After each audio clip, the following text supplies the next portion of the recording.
Okay, everyone should have access to the record.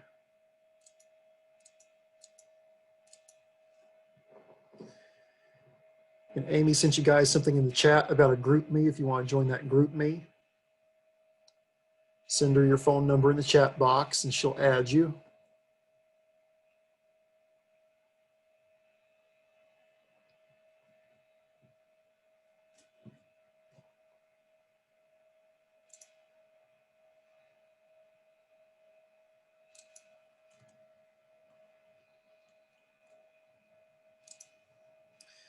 I hope y'all can't hear that. My computer is making a really weird noise today.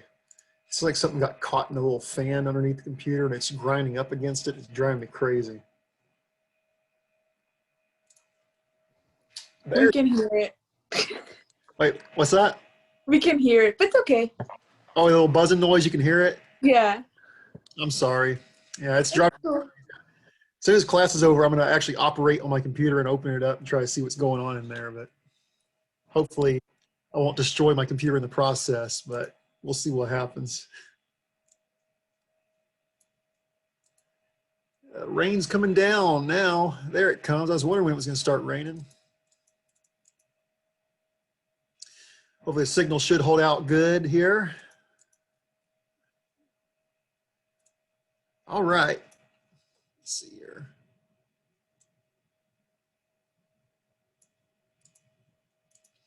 Okay, let's get right to it, everybody. We've got a lot of anatomy to go over today for our upper extremities.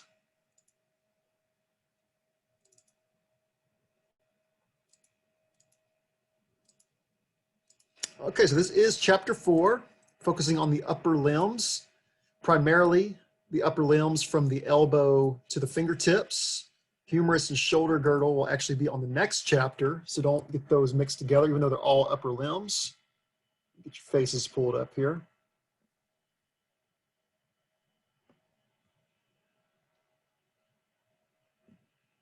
There we go. Okay, so we're going to start with the anatomy of the upper extremities, and like I said, that is focused primarily upon the elbow to the fingertips, to be specific. And there is a lot of anatomy just in that small section of the body that we're going to be talking about here over the next hour and a half. So first off, like I said, chapter 4 is going to be primarily from the elbow down to those fingertips. So we are focused on this area right here. Even with that area, there's a lot of anatomy we got to go over. As far as that arm and humerus, the shoulder girdle, that'll be chapter 5. That'll be its own set of anatomy. Hang on, I'm still letting people in the room here, guys. I apologize. There we go.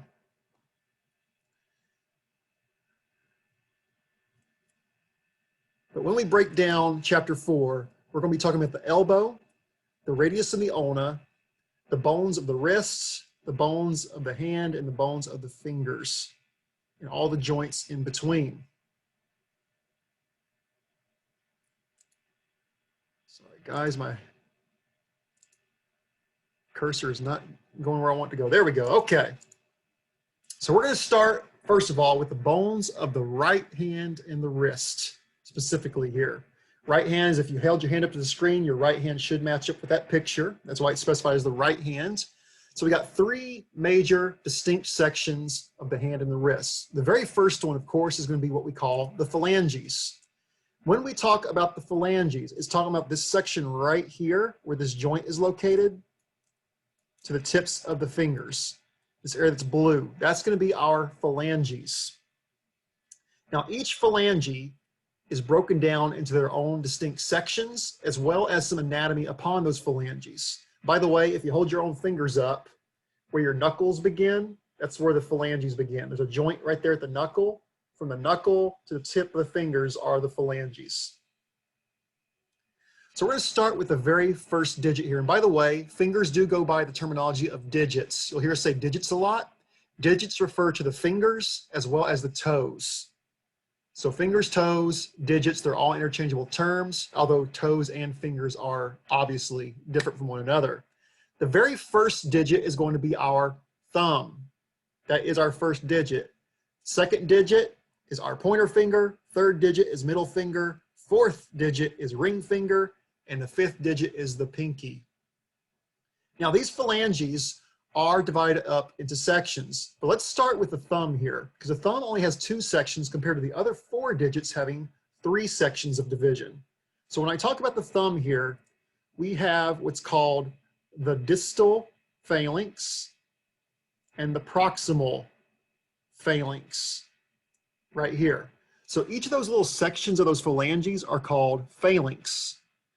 But depending on what part we're pointing to, they go by proximal, distal, or middle. But the thumb only has a proximal and distal phalanx division. It has 2. Compared to the other fingers, are going to each have 3 divisions. So with that being said, if I go over to the second digit here, we have what's called the proximal phalanx, which is right here, the middle phalanx, and of course that distal phalanx, which is referring to that fingertip. And all digits from 2 to 5 share that 3-section division of proximal, middle, and distal phalanx. Now, each phalanx has its own distinct anatomy. What am I talking about? Let's go over the pinky finger here where this is labeled. So this is our proximal phalanx, once again, right here. And that phalanx has 3 distinct pieces of anatomy. The most distal portion of that phalanx is what we refer to as the head of that proximal phalanx. The middle section would be the body of that proximal phalanx. And the most proximal portion here is going to be the base of that proximal phalanx. Now, let me be clear on this. That's located on each of these sections of these phalanx, by the way. So what am I saying? If I go to the middle phalanx right here, it also has a base, a body, and a head. If I go to the distal portion, base, body, head. So if I was pointing to this anatomy right here, specifically, if you were labeling that, let's say I was pointing right here, you would tell me that is the base of the distal phalanx of the 4th digit. A bit of a mouthful, but we do got to specify when we label this anatomy what the landmark is, what section of the phalanx I'm referring to, and what digit I'm referring to. So that anatomy labeling has become a little bit more complex because also like we're making a sentence there. But we do have to specify each of those parts or that would be points off. So I couldn't just say that is the distal phalanx of the 4th digit. That's the base of the distal phalanx of the 4th digit. If I pointed right here to this anatomy, whoops, right here, that would be the body of the middle phalanx of the 3rd digit. Making sense? Body of the middle phalanx of the 3rd digit. So there's quite a bit of labeling within each of those phalanx sections of each phalange. I have a question. Yeah, sure. Is a phalanx the singular of phalange? Yes, it is. So phalanges refers to all of them as a whole. Phalanx would be one single digit or one single finger. And then each of those sections, proximal phalanx, middle phalanx, distal phalanx. Phalanx is singular. Yes. Now, I have a question. oh yeah, go ahead, Ruth. Yes, let's say you ask us to label the, let's say the head of the middle finger. So how are we're gonna say like this is like let's say is the body of the middle finger phalanges or phalanx? So let me show you again, because it depends on what area I'm pointing to. So let's say we're talking about the middle finger. Let's say I'm pointing to this section right here, right here. So that would be the head of the proximal phalanx of the 3rd digit. 3rd digit. I do want you to put digit specifically because that's how it's going to be labeled on your registry. So head of the proximal phalanx of the 3rd digit, because each of these are considered a phalanx. As a whole, they're all phalanges. So the second major section of the hand, if we go proximal to those phalanges, we have what's called the metacarpals. If I hold my hand up to the screen here, the metacarpals are this midsection of my hand right here before I get to my wrist. There's a set of bones right there. We have 5 metacarpals. Each of those metacarpals have the same landmarks that each of those phalanx just demonstrated. In other words, let's go to the 3rd metacarpal right here with the 3 on it. The uppermost portion is the head of the third metacarpal. The middle would be the body of the third metacarpal. The bottom would be the base of the third metacarpal. So same anatomy that we had on the phalanxes over here. 5 metacarpals. Each metacarpal has 3 distinct landmarks: head, body, base. Head will be most distal, base will be most proximal, body within the middle. Making sense so far? We good? Now the third major section of the hand and the wrist are our wrist bones, or scientifically with the scientific terminology, that would be the carpal bones. We do have quite a few carpal bones. We're going to designate those specifically in just a second. But make sure you know the 3 major sections: phalanges, metacarpals, carpals. The phalanges break down into multiple sections: proximal, middle, distal, phalanx. And each of those individual phalanx have 3 landmarks: head, body, base. Metacarpals each have 3 landmarks, very similarly: head, body, base. Carpal bones will be named according to which carpal bone we're pointing to. Each has a distinct name. There is not a head, body, or base on the carpal bones. It's only a distinct feature of those metacarpals and those phalanges, or each digit individually. And don't forget that the thumb is the only one that has just 2 sections: the distal and the proximal phalanx. It does not have a middle phalanx. It's a key feature of that thumb. It's a great question, by the way.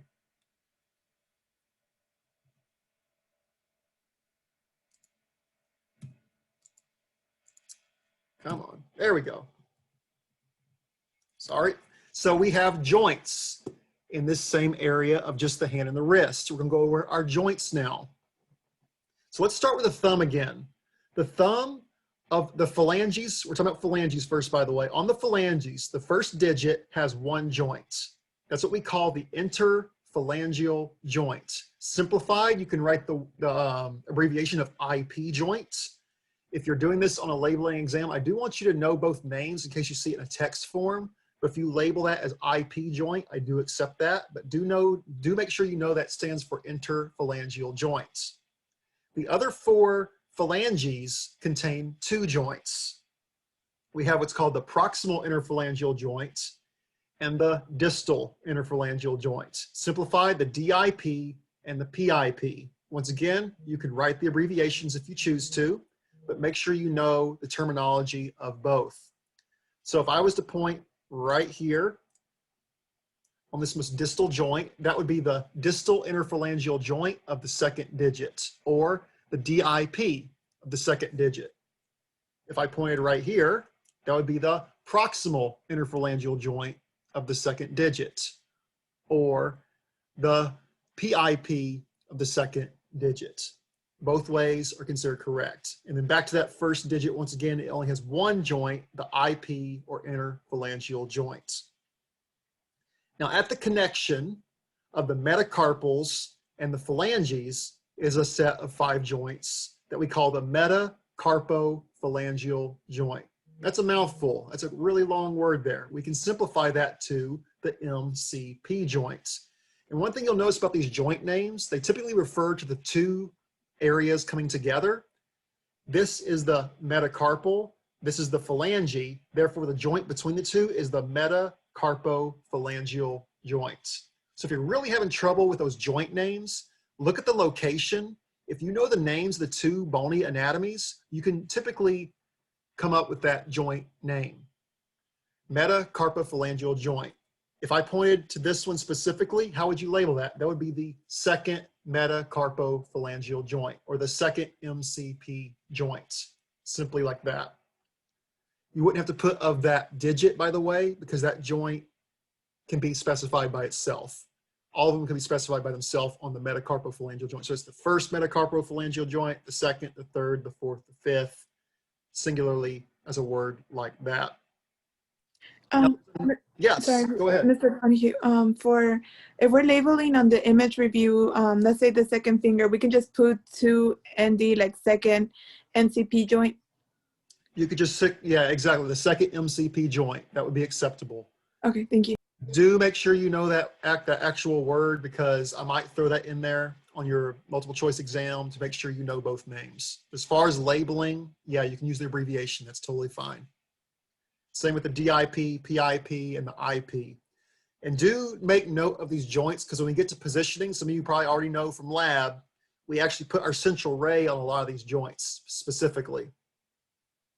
Now, let's move down here, because the connection point between the carpals and the metacarpals are what we call the carpo-metacarpal joints, or the CMC. And there's a first, second, third, fourth, fifth of those joints as well. That would be this location right here, where those carpal bones join up with the metacarpal bones.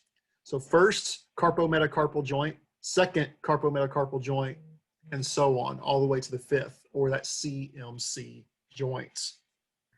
Can you repeat that one more time? I got confused with the metacarpal and the carpal joints. Sure. So if I'm talking about the joint where our knuckles are, that's right here where our knuckles are, that's where the metacarpals are connecting to our phalanges. So 1 through 5, that would be our metacarpophalangeal joints. That's literally your knuckles. When you crack your knuckles, that's the joint that you're releasing the air from. That's those MCP joints.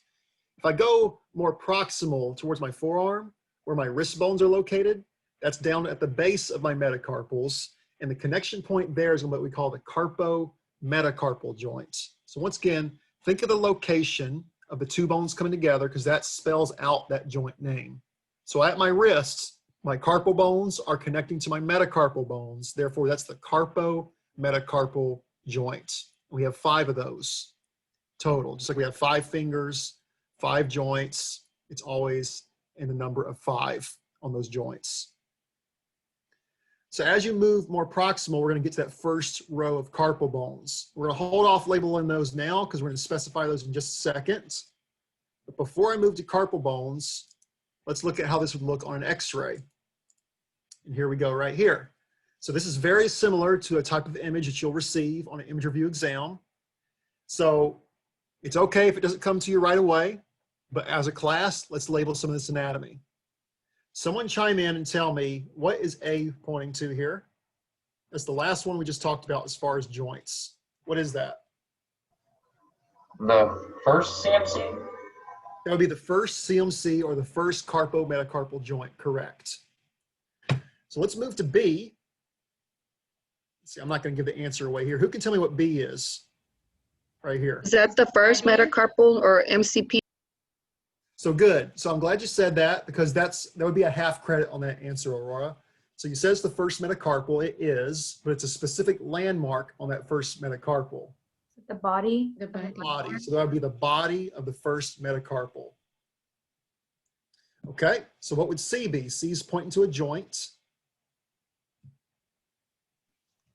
That would be the first. The head, Oh, first metacarpal. Joints. And by the way, guys, on labeling, I will specify if I'm looking for a joint or landmark. So this one's a joint. What would C be? The first MCP. First MCP. First MC, or the first metacarpophalangeal joint. What would D be, guys? Right here.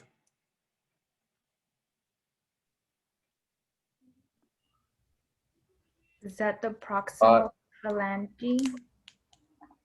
The body. Body, First phalanx. Body of the proximal phalanx of the first digit.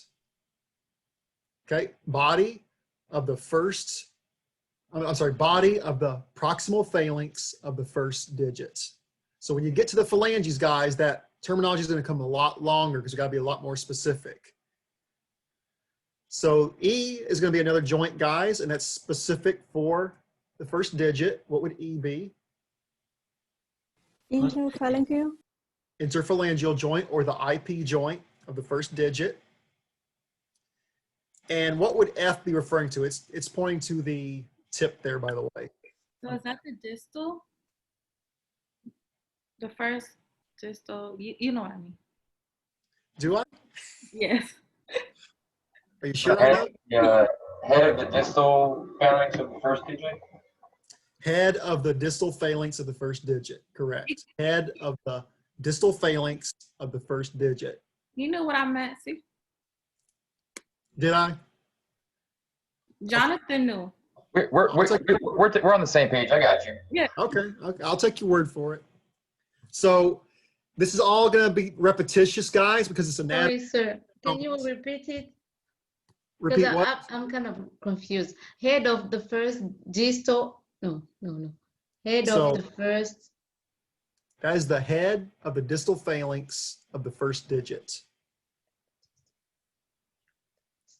Okay, thank you. So we're going to repeat a lot of these because this anatomy is the same throughout the hand. It changes as far as the number of the digit we're talking about, or the number of the metacarpal. So let's move to G. What would G be, guys? G is another joint.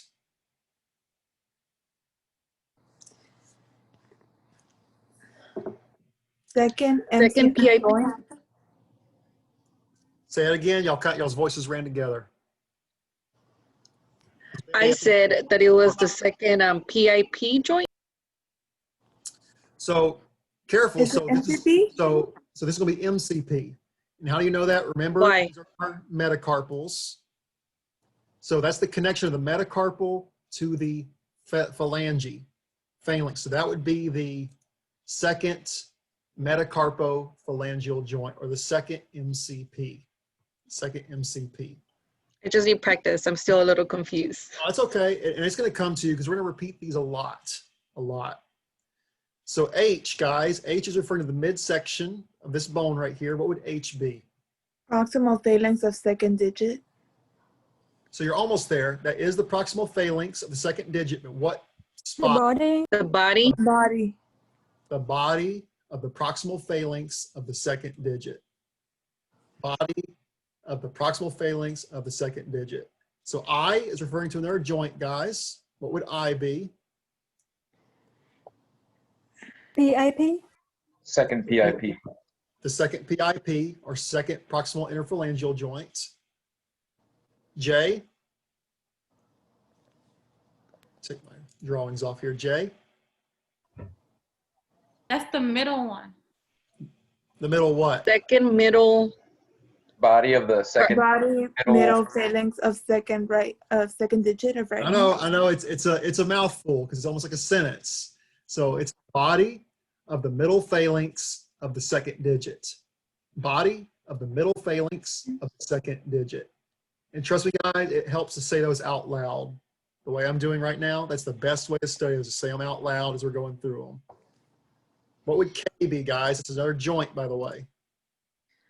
The distal IP joint of second digit.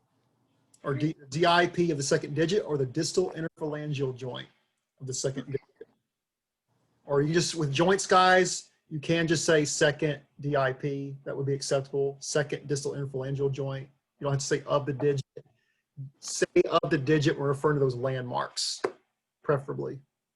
So L, speaking of landmark, L is referring to the tip here. What would that be? Head of the second digits. You're almost there. You're almost there. Head of the Head of distal the phalanx distal of phalanges second of the second distal. Yeah, you're on track. You're on track. So head of the distal phalanx of the second digit. Head of the distal phalanx of the second digit. Okay? So O, guys, O is going to be the same as H, except we're on a different finger now. So what would O be? body of proximal phalanx. Of And what? then of the Third. third You almost had it. You almost had it. You were right there. Of which digit? third, right? Yes, so body of the proximal phalanx, the third digit. Body, the proximal phalanx of the third digit. Because each of these are a phalanx. Distal, proximal. Mr. Donahue, would you say that, so whenever you say that, you would say the anatomy of, and then distal, middle, proximal, and then the first, second, third, fourth phalange? That's how you would say it? I'm sorry, say it one more time. So you would, whenever you're writing it down, you would say the anatomy first, like the head, body, base of the distal, Yeah, middle, landmark proximal? first. Landmark Okay. first. So body of the proximal phalanx of the third digit. So landmark, anatomy, digit. Landmark and anatomy. So each of those little points are what we call a bony landmark, guys. All these little things we're going to label are considered bony landmarks of each corresponding bony anatomy, of each corresponding digit or finger. So M, guys, what would So M? the, Oh, go ahead. the landmark will be the base, the body, or the head. Correct. And the anatomy will be the DIP or PIP or MCP. So those are joints. Each phalanx would be the bony anatomy. So distal, middle, proximal phalanx, and the entire or the extremity would be the digit or the phalange. Mr. Donahue, you said the anatomy was digital, proximal, and phalanx? So the anatomy, the bony anatomy is proximal, middle, or distal phalanx of each one of those digits. Thank you. And then each portion of that phalanx has what we call bony landmarks. And you'll see that as we move forward with each of these chapters, there's going to be multiple landmarks on every bone that we talk about. So letter M will be body, middle, phalanx of the fourth digit, right? Exactly right. Exactly right. Okay. Spot on. That's all I want to hear. Good. Good. It's going to come to you. It's going to come to you. I know it's a mouthful. So N, guys, N's referring to a joint. What would N be? Fifth DIP. The fifth DIP, correct? And what's that stand for, Jonathan? Distal interphalangeal joint. Good, good. Another joint, guys, P. What is P? Fifth MCP, The fifth MCP. And what does MCP stand for? metacarpophalangeal. I can't say it. Metacarpophalangeal joint. You got it? Okay. You got it. What is Q, guys? Body of the fourth metacarpal. Body of the fourth metacarpal. Correct. Excuse me, I need to sneeze. Oh, don't you hate when you can't get a sneeze out? It's like the worst feeling. Excuse me. Okay, R, the last one, guys. What is R? What's another joint? The fifth MCP joint. So it won't be MCP. Where MCPs are up here. It's Carpal, The fifth metacarpal. CMC? There you go. Carpo, metacarpal, or CMC. So that's the fifth CMC or fifth carpo, metacarpal joint. Good. And I'm gonna have more practice for you guys on these. Don't freak out if it's all running together, making you panic. We're gonna practice these. You're gonna be an expert at them, I promise you. All right, let's move on here. So we're gonna talk about the carpals now. We do have a total of 8 carpal bones. Those are located within the wrist, each with a distinct shape. We have the very top row, which is the most distal row, where the CMCs are located. We're gonna start with the trapezium. Trapezium is the most lateral of the top row. If we move medially, the second one is gonna be called the trapezoid. By the way, an easy way to remember this, because people always get these confused, trapezium and trapezoid, I comes before O. I comes before O. So trapezium's always before trapezoid. The third one on the top row is what we call the capitate. One thing to remember about the capitate is the largest of the carpal bones. Capitate is the largest of all the carpal bones.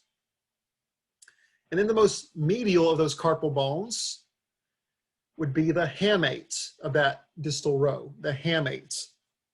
So trapezium, trapezoid, capitate, hamate. That is our distal row of carpal bones. For the proximal row, we're going to start with the one that's the most lateral, or in alignment with the pinky, by the way. I'm sorry, the thumb, by the thumb. That would be our scaphoid.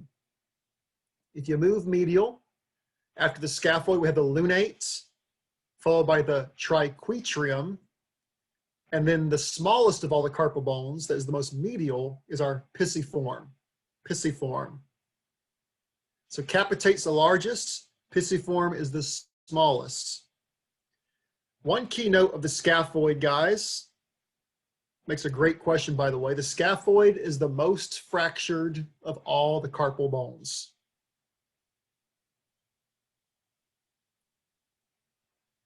Scaphoid is the most frequently fractured of all of our carpal bones. That scaphoid and trapezium are right under the thumb. The hamate and pisiform is right under our pinky. It's another way to remember those.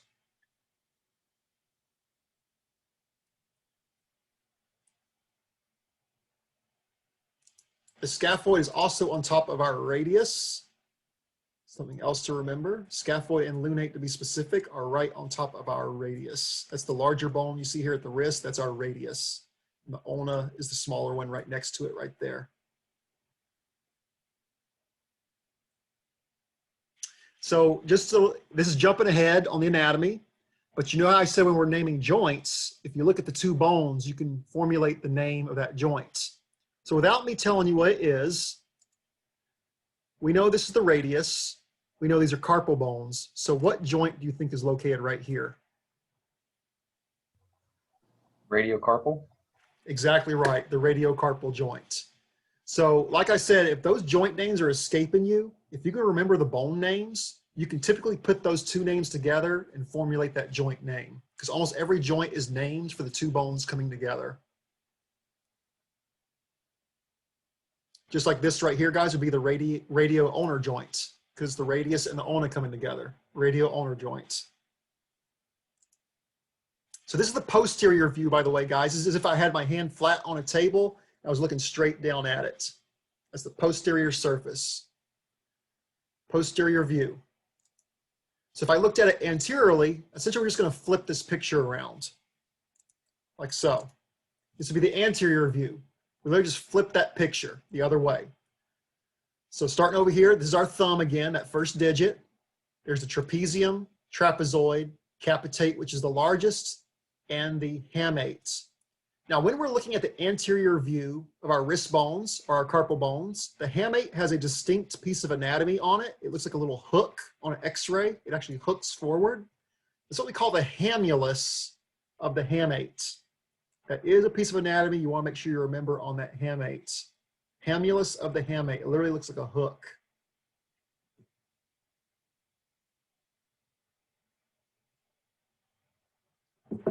And we go back to that that proximal row, the bottom row. There's our scaphoid, our lunate, our triquetrum, and our pisiform, the smallest one right here. That would be our two rows of carpal bones. Definitely some anatomy, guys, you want to never forget, because I guarantee you your registry will have carpal bones on it. They love to ask questions on those carpal bones. They'll have a wrist x-ray up there and have you label all those carpal bones.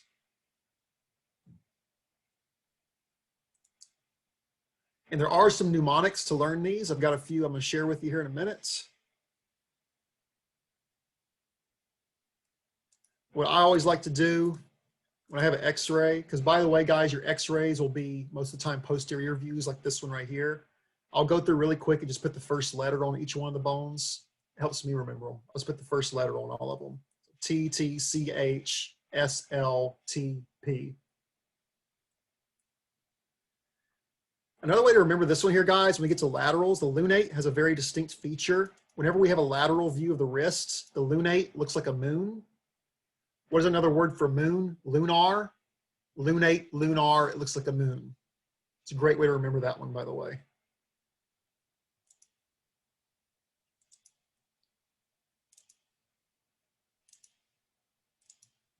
And there's a little color chart for you guys to help you study. I like color coding everything, especially if I'm trying to learn anatomy. There's all those carpal bones color coded exactly on where they need to be. Trapezium, trapezoid, capitate, hamate. There's that hook, by the way, that hamulus. Pisiform, triquetrum, lunate, scaphoid. Mr. Donahue, I have a question. Is this Yeah. a section where you used to do the the Play-Doh activity with your class? It is, yes. Okay. It is. I'm trying Are to. we gonna be able to do that even though or you haven't decided? We'll talk about that at the end of the class. I got an idea for it. For those of you who want to know what she was talking about, typically on this chapter, guys, I would do Play-Doh models with the class to shape all these bones. And it was a great aid in studying this anatomy, but we might still do something similar moving forward. We'll see what we can do. We'll talk about it later. All right, there's all those carpal bones. Color code one more time on an X-ray, guys. There's that trapezium, trapezoid, capitate, the largest, hamate, pisiform, the smallest, the triquetrum, lunate, and the scaphoid. And your wrist X-rays will typically always look like this picture right here in that posterior view that we reviewed. Mr. Donahue, I know it's probably a dumb question, but like on the exam, are you gonna lean more for the posterior view or the anterior view? No such thing as a bad question, by the way. The only bad question is when we say I have a bad question. No. I want you to focus on the posterior view because X-rays are done PA. Therefore, X-ray of the wrist will almost always be a posterior view. So that's definitely what I want you to focus on. Okay, yes. Thank you. Regardless, learn them both ways, just in case, but focus primarily on the posterior view. And there's some mnemonics, guys. Mnemonics, once again, just making a phrase out of the first letter of every one of those carpal bones. The first one on the left says, send letter to Peter to tell him to come home. Second one is, Steve left the party to take Carol home. Each stand for one of those carpal bones. These are in order, by the way, of the proximal row and the distal row, scaphoid, lunate, triquetrum, pisiform, going from left to right, by the way, trapezium, trapezoid, capitate, hamate, as if we were looking at our right hand from a posterior view, left to right on that hand. So if you're really tripped up on those carpal bones, you can use one of these mnemonics or come up with your own, come up with something crazy. Usually the crazier it is, the easier it is to remember. Write that phrase down on your test really quick, and you'll have that to help you study and remember those carpal bones individually, in case you just go blank during your tests.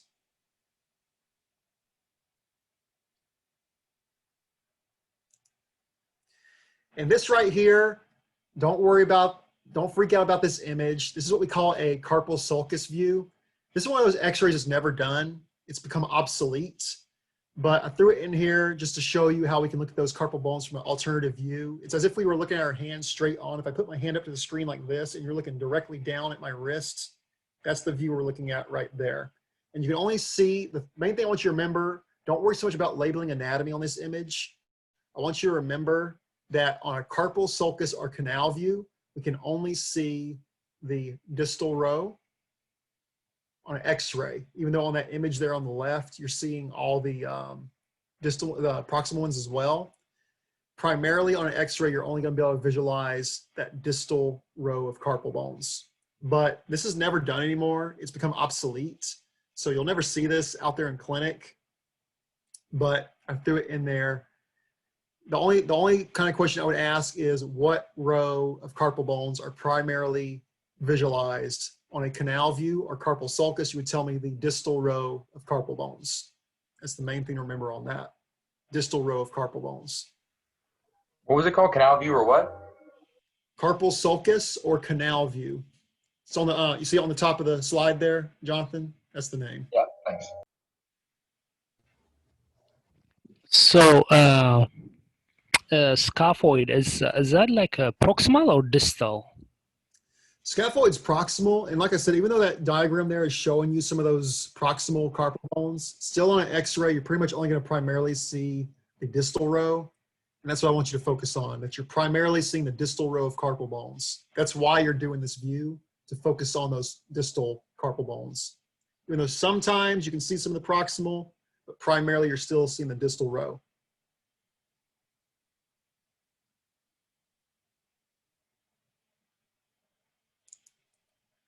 Okay, so anatomy of the wrist review. Do I have anybody that wants to try to get them all in one go? Anybody want to give it a shot? You're all saying no. Come on, somebody be brave. It's okay. It's okay if you miss one or I two. got this. All right, you got it, Jonathan. I got this. I'm gonna let you start with A and go all the way to E. I'm sorry, to H. A to H. A to H. All right. So A is the scaphoid, B is the lunate, C is triquetrum, D is pisiform, E is trapezium, F is trapezoid, G is capitate, H is hamate. Nicely done. Very good. Very good. Very good. What would 1 through 5 be, guys? What are those labeled as? What's 1 through 5? Metacarpals. Metacarpals. Metacarpals, exactly right. So one thing to make sure you make a note of, guys, don't let this fool you. On this proximal row of carpal bones right here, you will notice that the pisiform is superimposed upon the triquetrum. Don't let that throw you off, because the pisiform will not always be by itself. Every once in a while, depending on a person, the pisiform will be by itself on the side there, but more often than not, it's actually superimposed upon the triquetrum. But you can still make out both. As far as me, I'll try to find you a clear image. I will label a clear part of it. You see how you can see the pisiform very clearly right here. This would be the triquetrum, the outline right here. Pisiform is jutting out on the side right there. I would label it right here. I wouldn't put an arrow right here and ask you to tell me which one it is, because they're both superimposed completely.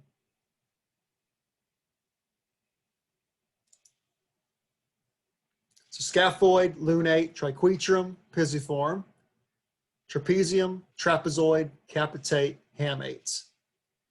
What if I labeled this part of anatomy right here, guys? What would that be? Go back a little bit here. Is that the CMC? So I'm talking about landmark. Yes, joint you would be correct, but as far as landmark, The base the base of what? of the base of metacarpal. The fifth Let's metacarpal. repeat the base of the proximal fifth phalange. So base of the 5th metacarpal. I heard someone say it. Base of the 5th metacarpal. We actually can't see the phalanges at all here. Phalanges would all be up here. These are just the metacarpals. And then there's your CMC. CMC's right there. There's all your carpal bones. Those are your metacarpals.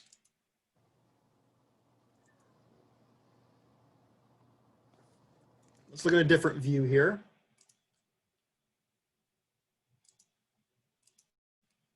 What was that? Say again? Oh, I thought I heard you say something. I'll say let's look at a different view here. Different view. Okay, so Jonathan showed off on that PA. This is what we call a radial deviation wrist. We'll go more into the specifics on this when we get to positioning. It's called a radial deviation. Why? Because the wrist is turned towards the radius. See how it's rotated towards the radius right here? This is our radius. The hand is turned towards the radius. Therefore, it's what we call a radial deviation of the wrist.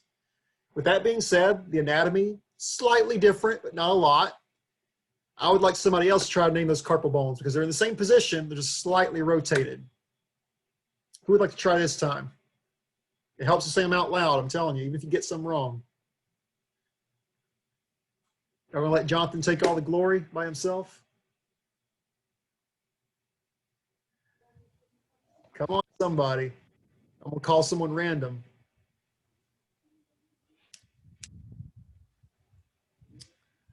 All right, well, let's see.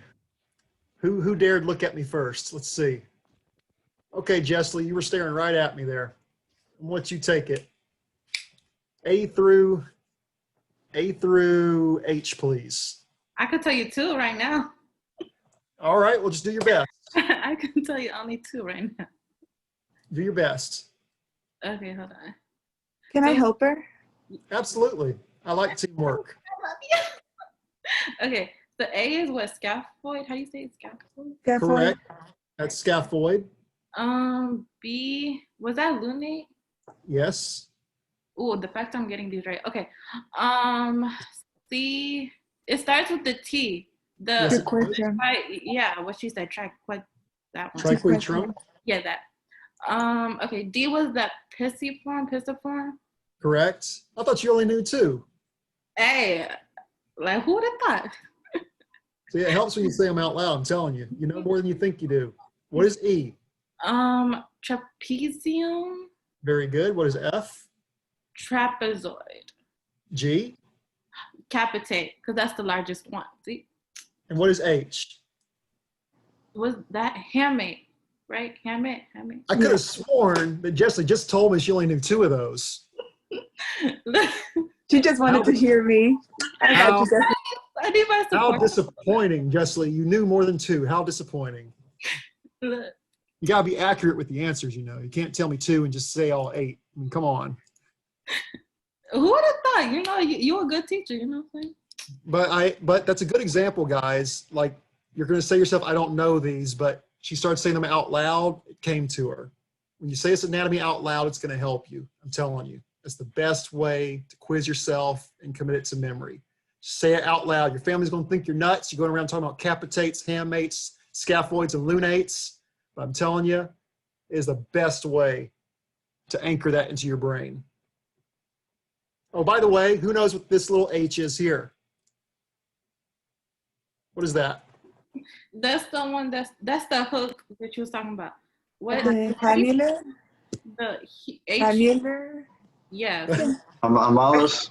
Yeah. I don't know. I don't know how I'm saying it. I think in combination of everything you were saying, y'all sort of got it right. But it's hamulus, the hamulus of the hamate, hamulus of the hamate, helm of the helm. That's how you remember the helm of the helm, hamulus of the hamate. If I just put hook on the test, that's like acceptable, right? No, you cannot put hook on the test. Please do not write hook. The hamulus, but hook starts with the H if it helps you, you know. You can put hook in parentheses. I don't mind that, but I still need hamulus. Okay, so this is the other direction, guys. This is with the wrist turned towards the ulna. It's what we call an ulnar deviation. You guys should have done this in lab, by the way. This is the one you learn in lab, ulnar deviation.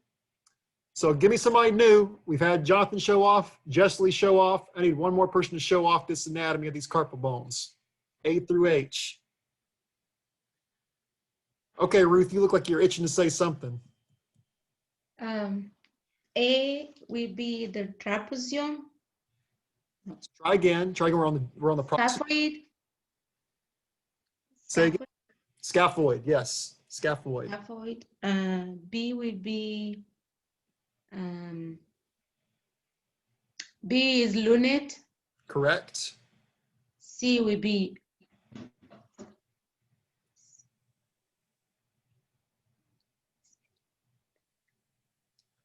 Starts with a T. There you go. Triquetrum. Triquetrum. That's a hard one to say. Triquetrum. Triquetrum. And D. the D will be pisiform. Very good. Very good. And H will be the. Are you going to H now or E? E will be the.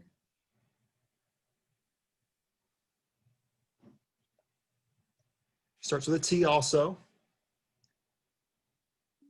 Trapezoid. Trapezium. So trapezium. Then F would be trapezoid. Trapezoid. G is the biggest. And G will be the capitate.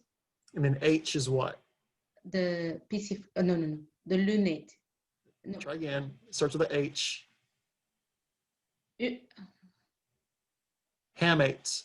Hamates. There you go. Good job. Good job. Good job. Hamates. And one more time, guys. What is 1 through 5 referring to? Phalange. No. Metacarpals. Right? Metacarpals. Metacarpals are right above those carpal bones. Carpal, metacarpal. Carpal, metacarpal, phalange. That's the order. Carpal, metacarpal, phalange. CMP. CMP. Okay, here is a lateral of the wrist, guys. So I'm gonna start with B here. Remember how I talked about the lunate, what's kind of like a moon? Now it's not as distinct in this lateral here, but this is the lunate, which we can clearly see, and it's often crescent shaped, just like this. If you think of the moon is crescent shaped. That's my terrible drawing of the moon, by the way. Lunate, lunar refers to moon. That's going to be your lunate in that lateral view.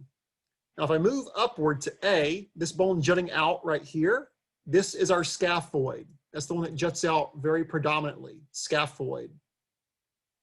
This is our thumb, by the way. This carpal bone is another one that we can label. What is the carpal bone directly underneath the thumb?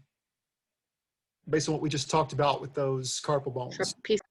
Trapezium. Trapezium, that would be your trapezium. So one thing to look for is look for your thumb, that carpal bone right underneath this trapezium. If you remember, right underneath the trapezium would be the scaphoid. And the scaphoid does jut out quite a bit right here in the lateral. And the one right above the radius and the ulna that looks like a moon would be the lunate. Now there is one more carpal bone that we can see quite predominantly on this lateral view. It's this one right here. Let me do a different color. It's not labeled on this picture. Right there. It's quite large, by the way. In fact, it's the largest. So Is the capitate? That would be the capitate. The capitate, correct. So the four major carpal bones we can view on a lateral are trapezium, scaphoid, lunate, and capitate. Capitate. I'm sorry, can you repeat that real quick? Absolutely. So the four carpal bones we will clearly see on a lateral wrist are the trapezium, scaphoid, lunate, and the capitate. That's the four bones I would expect you to label on that lateral wrist. Four carpal bones. Thank you. You're welcome.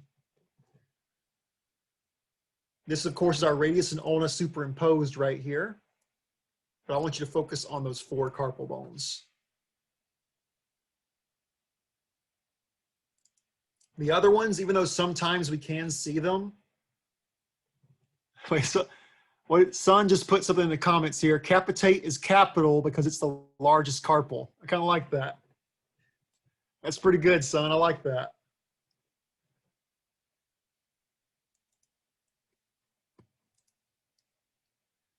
By the way, my future QA, QC tech, so what's wrong with this image? What's missing? No marker. Marker. No marker, thank you. No marker. That makes Mr. Donahue very unhappy. No marker. Okay, so that concludes the hand and wrist bones. We're now going to move to our forearm area. This is going to include the radius and the ulna. Now, initially, this looks pretty good because we don't have a whole lot to label here. But there is a lot of anatomy on the radius and ulna, unfortunately. And we do have to know all the bony landmarks on these two distinct bones. Before we do that, let's take a 5-minute break, guys. I'm gonna go get me some water. We're almost an hour into it, so take a 5-minute break and we'll get started again at 1:58. 1:58.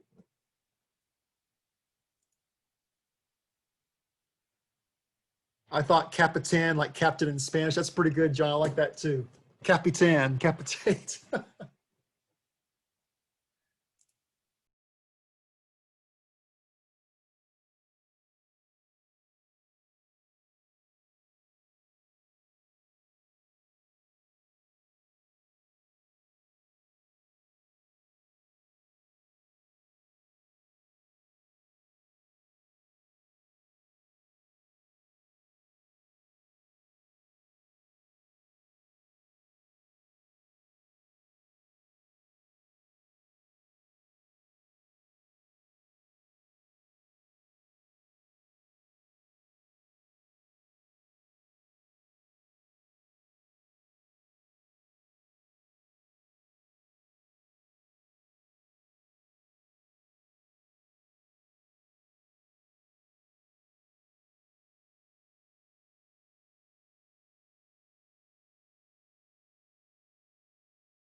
All right, welcome back, everybody.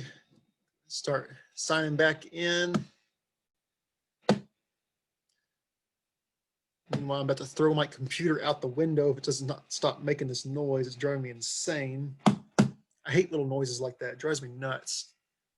Don't do it. You need to teach us on Thursday. Don't throw away the lesson. I will I will try to restrain myself. So if you guys didn't see the chat, a couple cool suggestions here by Sun and John. Sun put capitate as capital because it's the largest carpal, which that's a pretty cool way to remember that. And then John put, I thought capitan, like captain in Spanish, capitan, capitate. It's the one in charge. I kind of like that too. So pretty creative little phrases there. I like those. That funny stuff sticks with you though. It works. All right. Let me get our PowerPoint back pulled up here. I'm getting lots of inspiration for Kahoot nicknames from the Carpals. I like it. Okay.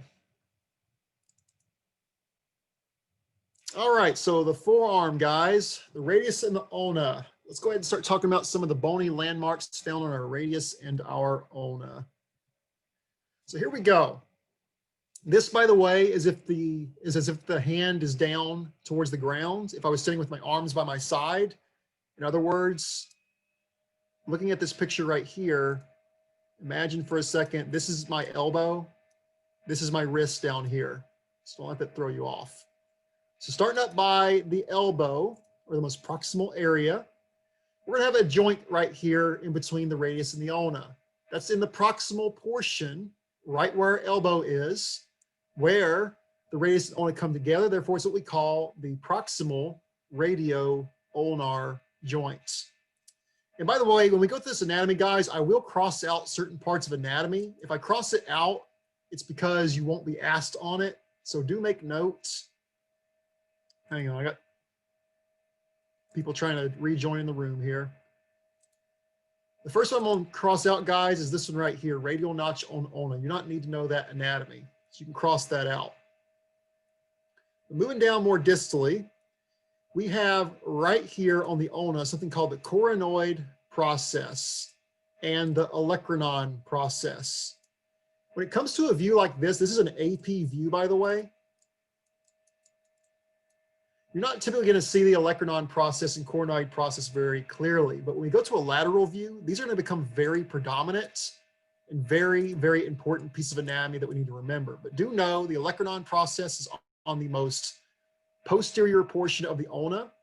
Coronoid process is just anterior to the olecranon process, but we're going to talk more about that in a second. The other piece of anatomy you can cross off is this coronoid tubercle, because you cannot see that on an x-ray. But much like the phalanges earlier, when we were talking about the metacarpals and each part of the phalanx, there's going to be a head and neck portion on these bones and body. So if I talk about the most proximal section of our radius, the most proximal section of our radius is referred to as the head of the radius. Right below the head is going to be the neck of the radius. So we have the head and the neck of the radius. It's the most proximal sections of the radius. Moving down more distally, we can see this one clearly on an x-ray. We have what's called the radial tuberosity. The radial tuberosity is a protrusion on the proximal section of the radius, which we can clearly see on an x-ray. It literally looks like a little notch coming off the bone. In fact, if you ever see that word tuberosity, it's usually referring to a little notch or protrusion on the bone. Radial tuberosity. The main section or midsection of the radius will be called the body, much like the other bones we've talked about, the body of the radius. And if we go all the way towards the wrist, in the most distal portion of that radius, it comes to a point, little point right here. That's what we would call the styloid process of the radius. Styloid process. Very important piece of anatomy. Mr. Donahue? Yes. Funny, I think she is still in the waiting room. Okay, thank you. Let me let her in. I don't see her. You might need to tell her to rejoin if you don't mind. When I see her pop up, I'll let her in. If someone can message her, please. Okay, so that most distal portion of the radius, guys, is that styloid process of the radius. Now let's go over to the ulna, because the ulna also has a styloid process. In fact, both pieces of anatomy look very similar, but you do need to make sure you designate the styloid process of the radius versus the styloid process of the ulna. They both have their own styloid process, both distinctly on each one of those bones. Now we do have another joint on the distal portion here where that radius and ulna do come together. Those two bones come together to form what we call that distal radio-ulnar joint. And if you do remember, there we go, I'll let Wani in. We have that proximal radio-ulnar joint, but there's also the distal radio-ulnar joint. So it's located on both portions of that forearm. Now when we go to the ulna, it has very similar anatomy in the midsection. It has a body, just like the radius has. And then going back proximal, we have those two processes towards the proximal portion of that ulna, that olecranon process and coronoid process. We're going to more clearly see those on that lateral portion. So let me one more time here, guys. Mark off the anatomy you do not need to worry about. Don't worry about this one. Don't worry about this one. And don't worry about this one. Everything else you see here is anatomy that we can clearly see on an X-ray. We want to go ahead and label those. There's something else to make a note of, because these bones are a little bit inverse from each other. So if you look at the radius becomes larger on the distal portion, but thinner on the proximal portion. Inverse to that, the ulna becomes larger on the proximal portion, but thinner on the distal portion. It's not like those bones are inverse of each other in a lot of ways. I'll say it one more time because that can get confusing. The radius is smaller or thinner on the proximal portion, but larger and wider on the distal. The ulna is thinner, smaller on the distal portion, but larger and wider on the proximal portion.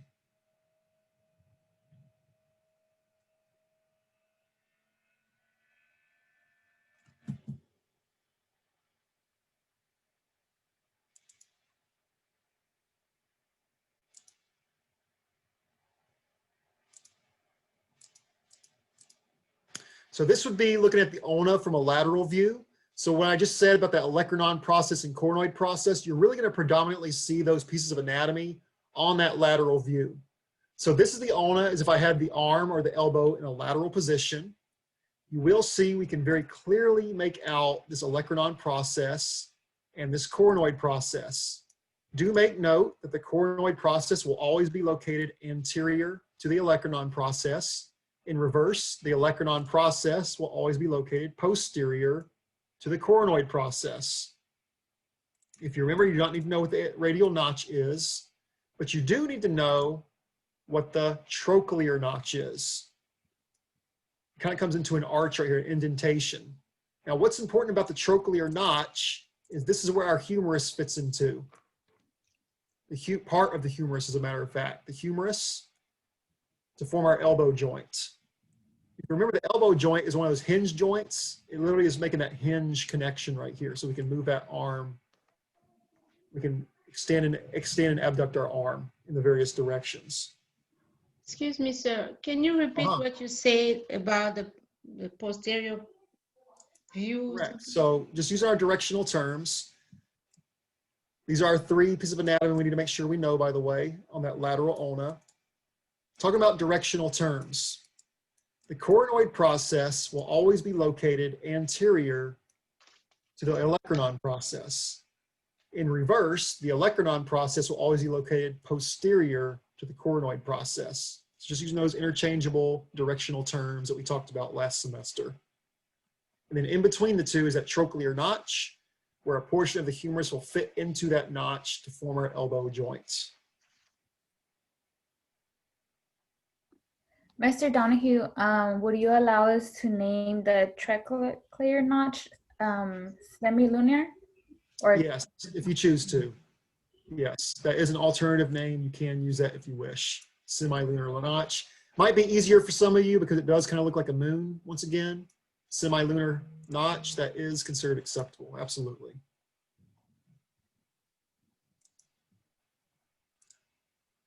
The olecranon process and coronoid process we can see very clearly on the x-rays, as well as that trochlear notch. Radial notch we cannot see, so you can go ahead and cross that one out.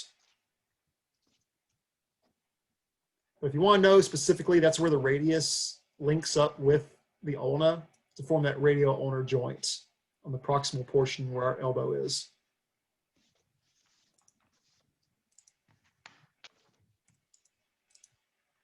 Okay, so this is an AP view of our elbow. Don't freak out. I know it's a lot more anatomy. A lot of this we do need to know.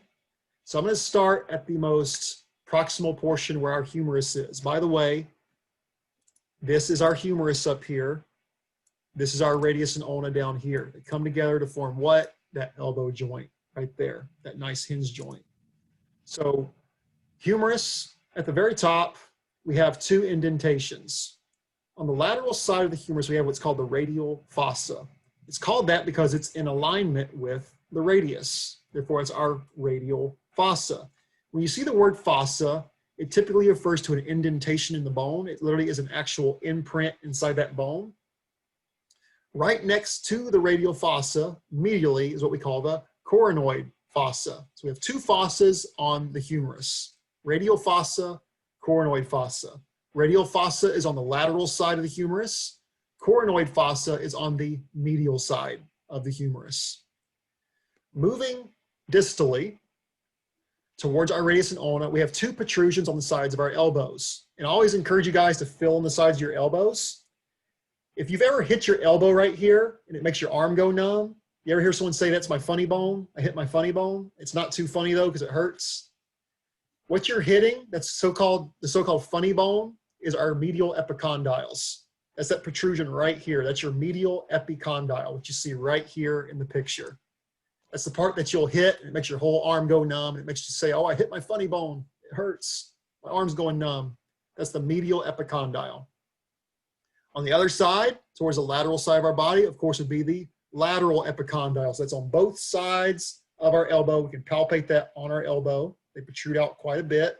Medial epicondyle and lateral epicondyle. This word right here, it says humeral condyle. You don't need to worry about that, but I want you to specify medial versus lateral epicondyle on the humerus there. Now, on the most distal portion of the humerus, right before we get to the elbow joint, we have two distinct pieces of anatomy. We have what's called the capitulum and the trochlea. The capitulum is on the lateral side of the humerus. The trochlea is on the medial side of the humerus. Capitulum is this landmark that we see right here. It's rounded. This is capitulum. Trochlea is right here. This is trochlea. And one way you can remember trochlea, you know that trochlea has to be on the side of the ulna. Why? Because the ulna contains that trochlear notch. So wherever that trochlear notch is, you know it's going to line up with the trochlea of the humerus. Capitulum will always be on the side of the radius, which is going to be on the lateral side where that elbow joint is located. Now, right below the trochlea is going to be what we call a trochlear sulcus. That is located where the trochlear notch is of the ulna. Therefore, if you use trochlear notch for this labeling, I will accept that. So that's another alternative name. I know Amy said, can we use semilunar on that one? You can also call that trochlear sulcus, trochlear notch. They're all interchangeable terms for that same piece of anatomy. It's right below that trochlea, which is why it's called trochlear notch, because it literally fits into that notch on that portion of the humerus. This right here would be the head of our radius again that we just talked about. Right below, there's the neck of the radius. And this protrusion right here, guys, once again, this would be that radial tuberosity that's protruding off of the radius, radial tuberosity.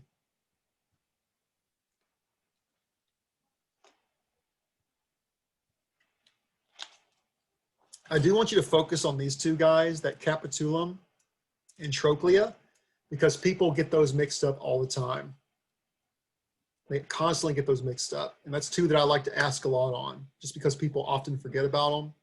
Capitulum and trochlea, make sure you know which one's medial, which one's lateral, and which bones they line up with. Capitulum lines up with the radius, trochlea lines up with the ulna.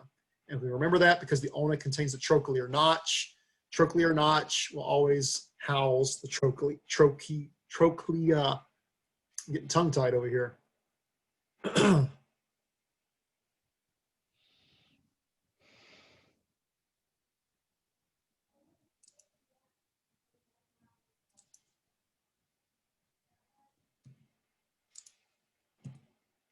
Okay, this is going to be a lateral view of the same anatomy we just looked at, guys. If you look here at the top, this is our humerus again, by the way. There's that humerus fitting into that trochlear notch, forming our elbow joint. So this is all humerus. This is humerus. And when we look at the lateral view, we can no longer make a distinguished labeling of the medial versus lateral epicondyles. We say that the epicondyles become superimposed on a lateral view. So that medial and lateral epicondyle becomes superimposed on a lateral elbow view. And that's very important because that's how we know we have a true lateral on X-ray. We look for those epicondyles to be perfectly superimposed. If they are not, we can actually make out the other epicondyles, and that tells us that that elbow has been rotated. So we want that nice true lateral, and the way we achieve that is that complete superimposition of both epicondyles of the humerus. We also look for this clear space here. You can see there's a space between the humerus and the ulna. We look for this space because that's another indication that tells us that we have that arm in a true lateral, that elbow is in a true lateral, and both epicondyles are perfectly superimposed. So there's our epicondyle superimposed. If we move down here, we see there it comes to a hook, a point. There's that olecranon process of the ulna that we can clearly make out in the lateral view. Anteriorly, we have the coronoid process, which also comes up to a hook. In between both is that semilunar or trochlear notch that the humerus fits into. As far as labeling, guys, I'm going to come back to the ridge of the capitulum and trochlea and the trochlear sulcus, because that forms into something else that we have to label, but we don't have to actually label that on a radiograph because that's very, very niche. But we'll come back to those in a minute. So I'm going to go ahead and cross those out. Same with that one right there. There's our radius, our head of our radius once more, followed by the neck of the radius. And there's that protrusion, which we can see in the lateral here, that we call the radial tuberosity, protruding off the radius right there into the ulna.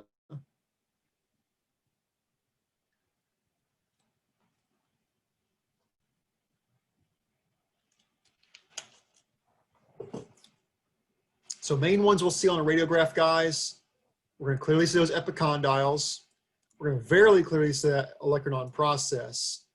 Very clearly be able to make out the coronoid process, as well as the head, the neck, the radial tuberosity, and finally that trochlear notch or semilunar notch located right there. That forms the basis of that elbow joint.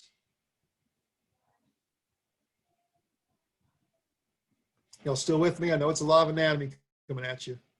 See your eyes starting to glaze over. Mr. Donahue, will you be sending us like the practice whenever you did it last semester? I absolutely will, yes, because it's a lot of anatomy to memorize. Thank you. Excuse me. Okay, so there is an area of the elbow that we refer to as 3 concentric arcs. They're made up of 3 pieces of anatomy that we cannot exactly see very well on an X-ray, but I do want you to know that these are what we consider what is called 3 concentric arcs of the elbow. Those 3 concentric arcs are made up of what we call the trochlear sulcus, the outer ridges of the capitulum and trochlea, and the trochlear notch. I'm sorry, trochlear sulcus, trochlear notch, and the outer ridges of the capitulum and trochlea. Those 3 areas come together to form what we call the 3 concentric arcs of the elbow. Don't have to worry about labeling that on a radiograph, but do make sure you know those 3 pieces of anatomy are referred to as 3 concentric arcs. That's the main thing I want you to remember on that slide right there. We did want to label them though. There's 2. Sorry, it's really hard to draw with this mouse. I apologize. There's 1. There's 3.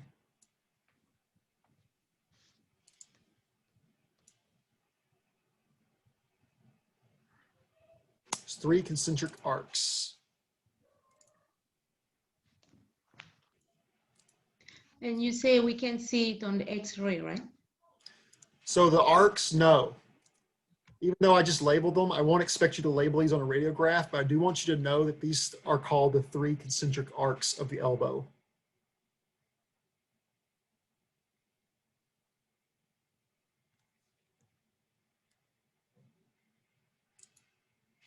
Okay, guys, so if we're going to label this on a radiograph, let's go ahead and do this together because there's a lot of anatomy flying at you here. Let's start with A. A is very predominant on the AP elbow. Once again, that's that area that we call the funny bone or that medial epicondyle. It does protrude quite clearly on a radiograph. And that's another key indicator that this is the medial side that I'm looking at right here. That's my medial epicondyle. If I go right below A, I'm referring to this region right here. This is our humerus. This is our ulna. If you remember, that region is called the trochlea because it fits into the trochlear notch. If I'm pointing in this area, this would be the trochlea on an AP elbow. Trochlea. Right next to it would be the capitulum, which is right here. This is our capitulum versus our trochlea. If I'm pointing to this area right here, this is going to be that trochlear notch. You see with this little opening right here, there's the trochlear notch. D would be the head of the radius. F would be the lateral epicondyle. Medial epicondyle, lateral epicondyle. And then H is referring to this little indentation right here we see on the X-ray. This indentation is the coronoid fossa. Most time we will not be able to make out the radial fossa, even though it's located right here. If it's very clearly seen, we would label it, but in an X-ray like this, we can't even make out the notch at all, so it would not be labeled. But we can clearly see the coronoid fossa located right here. So medial epicondyle, trochlea, trochlear notch, head of the radius, capitulum, and lateral epicondyle. If I'm just labeling the bones, humerus, ulna, radius. All 3 come together to form that area of the elbow. Humerus, radius, ulna.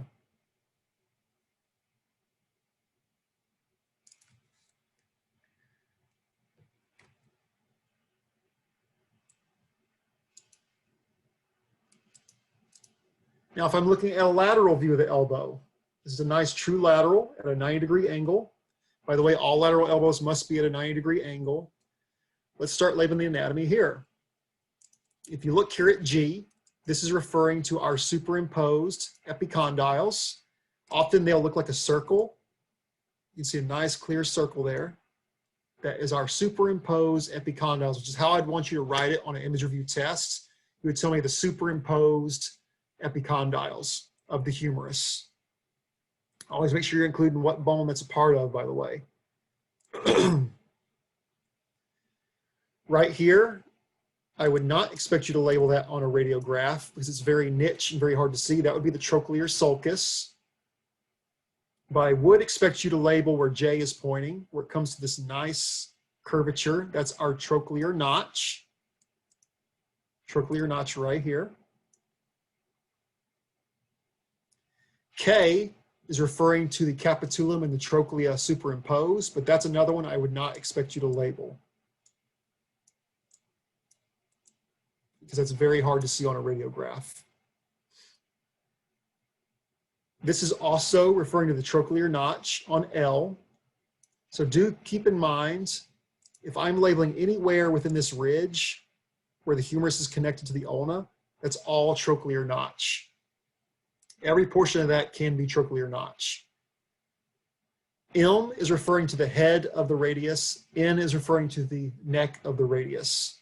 Let me go ahead and take this off again because there's two more pieces of anatomy that aren't labeled on here that you can guarantee I will ask about. This area that comes to a point on the proximal side of the ulna. What is that, guys? Who can tell me what that is? Your answer's on the left, by the way, if you're having trouble. Olecranon process. If I pointed to the area that comes to a point anteriorly, what would that be? The head? Coronoid. Coronoid process. Coronoid. Coronoid process. So olecranon process and coronoid process, you can guarantee I will ask those two. Those are very important pieces of anatomy to make sure you know on those lateral views.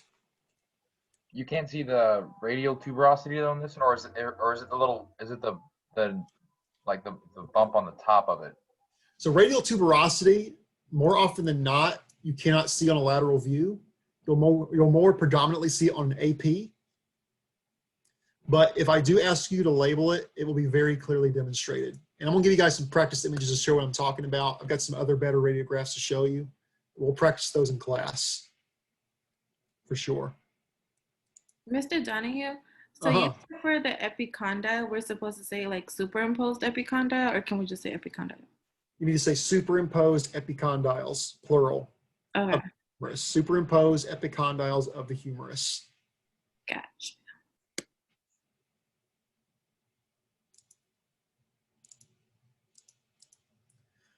Okay, guys, so we're going to stop right there today because I'm almost out of time. And I see your heads are about to explode from this anatomy. So I know it was a lot.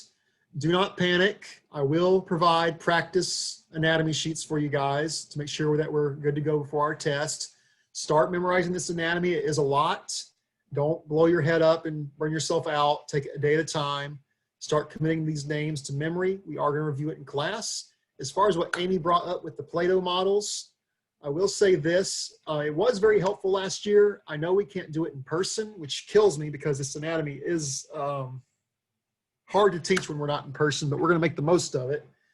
If you guys, would everyone have access to Play-Doh? If I asked you to get Play-Doh, like a little canister of Play-Doh, would everyone have access to that? I'll give you a couple days to acquire that. And on Friday, we'll do the activity of building anatomy with Play-Doh. If it sounds silly, I know it sounds a little kiddish and silly. It actually was extraordinarily effective last year as far as people memorizing all this anatomy. So make sure you can get a canister of Play-Doh. We'll do that activity on Friday, and we'll even make it a slight competition. I'll talk more about that on Friday. So that's your homework for this week. Make sure you can get a canister or two of Play-Doh for Friday. Wednesday, we'll pick back up and start to finish up our anatomy, as well as I'll get some practice sheets to you guys on that day as well. I'll go ahead and send you guys the PowerPoint so far so you can start memorizing this anatomy. Other than that, are there any other questions? Like one canister of Play-Doh? If you can do one, if you can make total use of it, I would recommend more than one because I like to use multiple colors myself, but it's totally up to you. It's 50 cents at Walmart. Each little thing is 50 cents at Walmart. 50 cents at Walmart. As far as the weather goes, guys, be very careful. I know that storm's supposed to hit tonight and go into the morning. Please make sure you're looking at your emails in case we do send an alert out canceling clinic. That is always a possibility when the weather gets bad. Who is y'all's go-to person as far as information, by the way, that communicates to all you guys? I go to Miss Laura. Okay, I'll make sure that it is communicated. I'll get with Miss Laura as well. But we will send out a mass text and email if clinic does get canceled. Just do be paying attention to your phones and your emails. As far as now, it is business as usual, so do plan on going to clinic, but we will inform you if that does change. Mr. Donahue, if clinic was to be canceled, does that mean it's canceled for lab 2? Or how does that work? Yes, that means like the whole school shut down, like everything, classes, lab, clinic, everything. Yes. All right, guys, if you have any more questions, please let me know. Other than that, have a great evening. Be careful out there, and I will see you guys on Wednesday. Bye-bye.